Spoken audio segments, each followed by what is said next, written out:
Bismillahirrahmanirrahim. Assalamualaikum warahmatullahi wabarakatuh. Berjumpa lagi dengan saya Pak Handoko di dalam kanal YouTube ini. Bagi teman-teman yang baru pertama kali berkunjung di kanal YouTube ini, maka saya sarankan untuk klik tombol subscribe dan nyalakan lonceng notifikasinya ya, agar kalian tidak ketinggalan berbagai macam update video pembelajaran PKN, pembahasan soal-soal PKN dan pemanfaatan media pembelajaran PKN.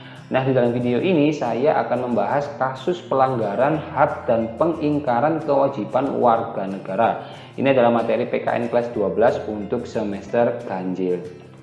Nah, adapun tujuan pembelajaran dalam video ini adalah setelah mempelajari video pembelajaran ini, kalian akan mampu memahami dan menganalisis tentang kasus pelanggaran hak dan pengingkaran kewajiban warga negara serta menyajikannya dalam bentuk tulisan.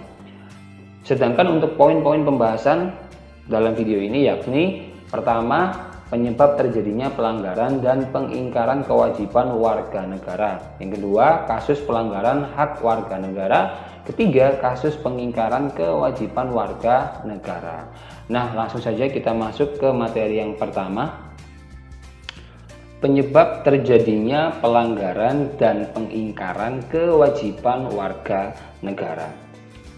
Nah, apa sih yang menjadi penyebab terjadinya pelanggaran ataupun pengingkaran baik itu hak maupun kewajiban warga negara? Nah, kita harus tahu terlebih dahulu yang dimaksud dengan pelanggaran gitu ya. Nah, di sini pelanggaran terhadap hak warga negara merupakan situasi di mana warga negara tidak dapat menikmati apa yang menjadi haknya nih teman-teman. Hal itu dapat terjadi akibat kelalaian atau pengingkaran kewajiban, baik dari pihak pemerintah maupun dari pihak warga negara itu sendiri, itu ya. Jadi sebagai contohnya, banyak anak yang tidak mengenyam pendidikan karena faktor kemiskinan. Hal itu bisa disebabkan oleh program pembangunan yang kurang berjalan sebagaimana mestinya, atau bisa juga karena warga negaranya yang malas bekerja karena tidak mengembangkan keterampilan atau ide-idenya gitu ya. Nah, sedangkan secara umum bahwa penyebab terjadinya pelanggaran dan pengingkaran itu karena ada faktor yang berasal dari dalam manusianya itu sendiri, yaitu faktor internal, dan ada juga faktor yang berasal dari luar daripada manusianya sendiri, yang biasanya dikenal dengan nama faktor ekstern gitu. Nah, faktor internal yang berasal dari dalam itu apa saja? Yang pertama adalah sikap mementingkan diri sendiri. Nah, sikap ini akan menyebabkan seseorang untuk selalu menuntut haknya gitu ya, sementara kewajibannya sering diabaikan. Seseorang yang mempunyai sikap seperti ini akan menghalalkan segala cara nih teman-teman agar haknya dapat terpenuhi gitu ya. Ya, meskipun caranya tersebut dapat melanggar hak orang lain. Nah, yang kedua yaitu rendahnya kesadaran berbangsa dan bernegara. Hal ini akan menyebabkan pelaku pelanggaran berbuat seenaknya nih. Pelaku nggak mau tahu bahwa orang lain pun mempunyai hak yang harus dihormati. Nah, sikap tidak mau tahu ini berakibat munculnya perilaku atau tindakan penyimpangan terhadap hak dan kewajiban warga negara. Sedangkan yang ketiga yaitu sikap tidak toleran. Nah, sikap ini akan menyebabkan munculnya perilaku tidak saling menghargai dan tidak menghormati atas kedudukan atau keberadaan orang lain. Sikap ini pada akhirnya akan mendorong orang lain untuk melakukan diskriminasi kepada orang lainnya juga, gitu ya. Nah, sedangkan kalau untuk faktor eksternalnya seperti apa, Pak? Gitu kan. Jadi yang pertama adalah penyalahgunaan kekuasaan. Nah, di dalam masyarakat itu kan banyak banget ya kekuasaan yang berlaku. Nah, kekuasaan di sini itu tidak hanya menunjukkan pada kekuasaan pemerintah, tetapi juga bentuk-bentuk kekuasaan yang lain yang ada di dalam masyarakat. Misalkan nih contohnya nih kekuasaan di dalam perusahaan.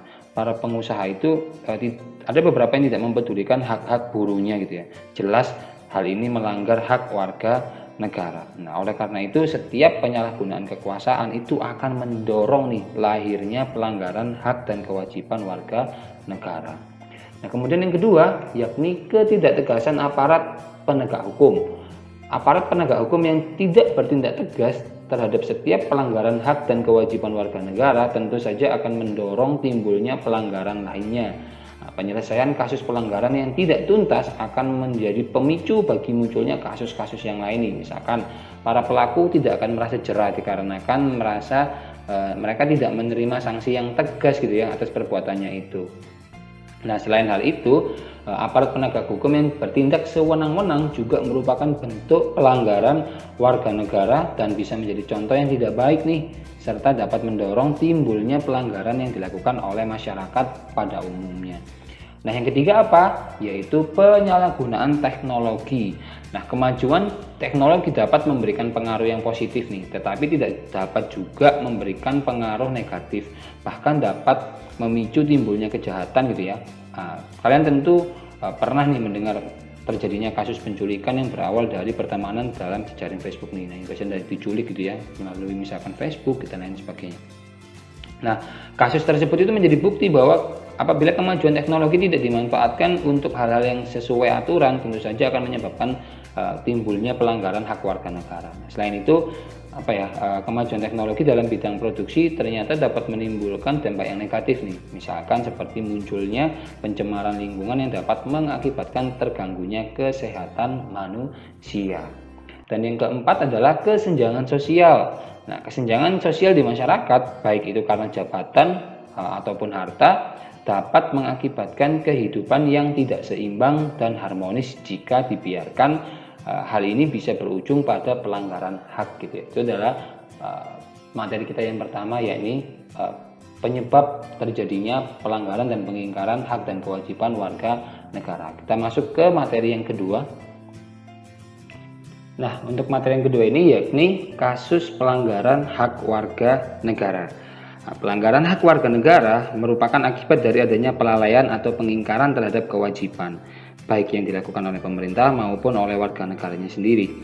Suatu peristiwa dapat dikatakan sebagai bentuk pelanggaran hak apabila seorang warga negara tidak mendapatkan haknya sebagai warga negara seperti tertuang dalam undang-undang. Nah, kita akan membahas beberapa contoh gitu ya, kasus-kasus pelanggaran hak warga negara. Nah, ini yang pertama. Yang pertama adalah adanya meningkatnya kemiskinan dan pengangguran. Jelas ya bahwa semakin tingginya kemiskinan dan pengangguran ini menjadi bukti bahwa masih banyak sekali pelanggaran-pelanggaran hak warga negara yang menurut undang-undang itu harus segera diselesaikan. Nah, kemudian adalah yang kedua, penegakan hukum yang kurang maksimal nih. Nah, ini juga kan di materi sebelumnya sudah dibahas ya, betapa pentingnya penegakan hukum di negara yang mengakunya bahwa itu adalah negara hukum ya, seperti Indonesia, seperti itu. Nah, kemudian yang kedua, ini adalah meningkatnya kasus pelanggaran HAM gitu ya. Ternyata semakin kesini juga masih banyak sekali kasus-kasus pelanggaran HAM yang terjadi, baik itu HAM yang ringan maupun HAM yang berat. Nah, kemudian ada juga kekerasan atas kelompok tertentu gitu ya. Kita kan masih seringkali melihat ada penganiayaan, kekerasan terhadap kelompok tertentu, misalkan seperti kekerasan terhadap jurnalis gitu ya. Kemudian yang ketiga yaitu pelanggaran hak cipta nih. Nah, ini biasanya berkaitan dengan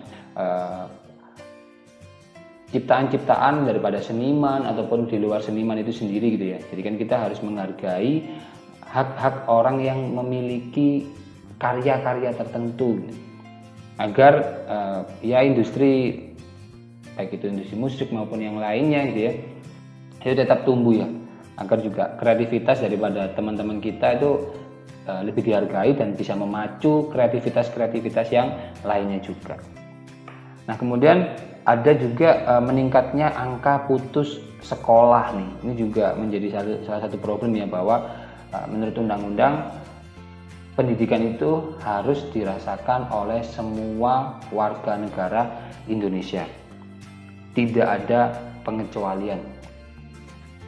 Pendidikan yang berkualitas harus diberikan kepada seluruh anak-anak Indonesia. Nah, untuk materi yang ketiga yaitu kasus pengingkaran kewajiban warga negara. Nah, jika sebelumnya saya sudah membahas tentang hak dan kewajiban warga negara, intinya setiap warga negara itu kan memiliki hak sekaligus kewajiban yang melekat pada dirinya gitu ya. Nah, untuk mendapatkan hak, kita kan juga harus melakukan kewajiban nih dengan baik dan penuh tanggung jawab. Dengan adanya pemenuhan hak negara terkait dengan pelaksanaan kewajiban warga negara itu, apabila tidak dilaksanakan kewajiban itu dengan baik, maka dia tidak akan mendapatkan haknya secara penuh gitu kan. Jadi jika ada pelanggaran hak warga negara, pasti dong ada istilah pengingkaran kewajiban gitu ya. Dan sebenarnya banyak sih contoh-contoh di sekitar kita yang bisa dikatakan sebagai bentuk daripada pengingkaran kewajiban gitu ya. Nah, ini ada beberapa contoh yang bisa saya jadikan contoh yang sangat baik dalam materi yang ketiga ini. Nah, yang pertama adalah melanggar peraturan gitu ya.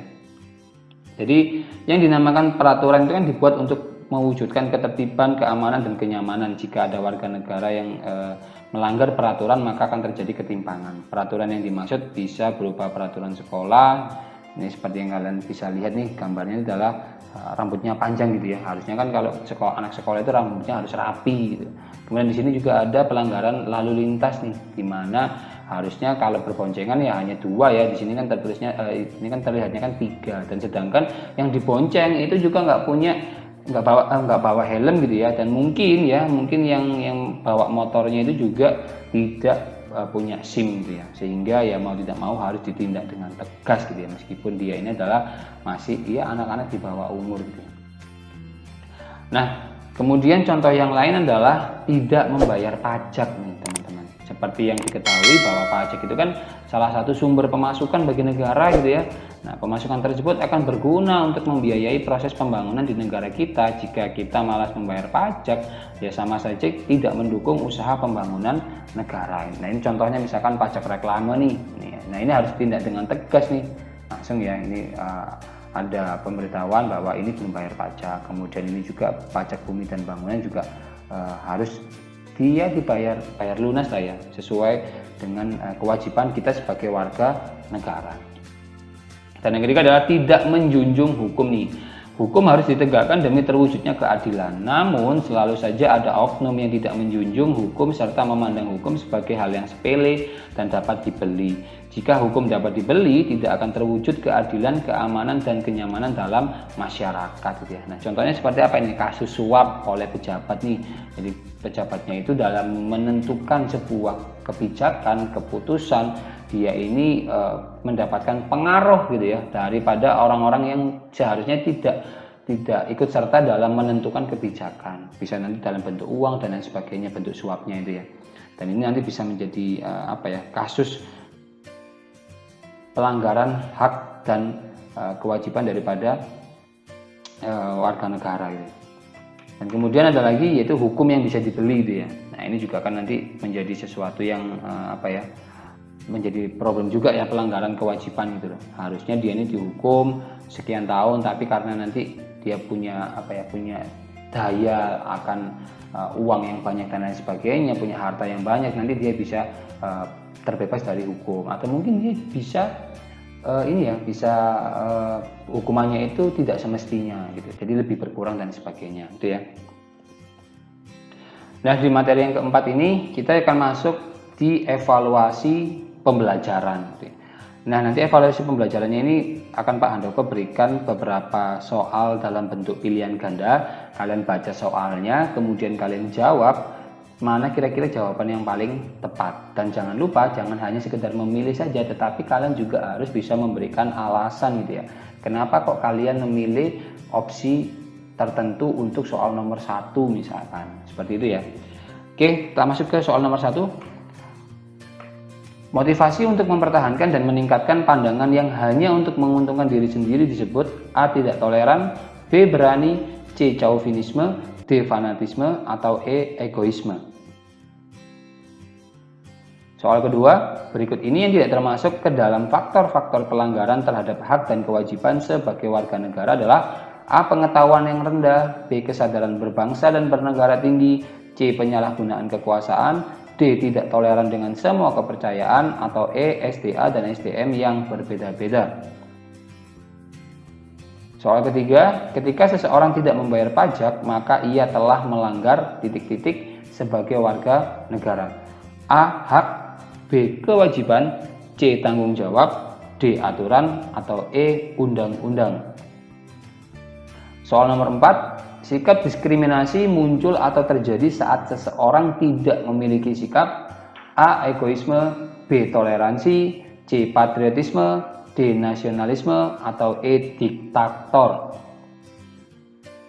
Soal nomor 5, berikut yang merupakan contoh dari pengingkaran kewajiban warga negara adalah A. Membuang sampah pada tempatnya, B. Menghafal pasal-pasal dalam Undang-Undang Negara Republik Indonesia tahun 1945, C. Melakukan demonstrasi, D. Belajar secara mandiri bukan bersama-sama, atau E. Membantu sesama jika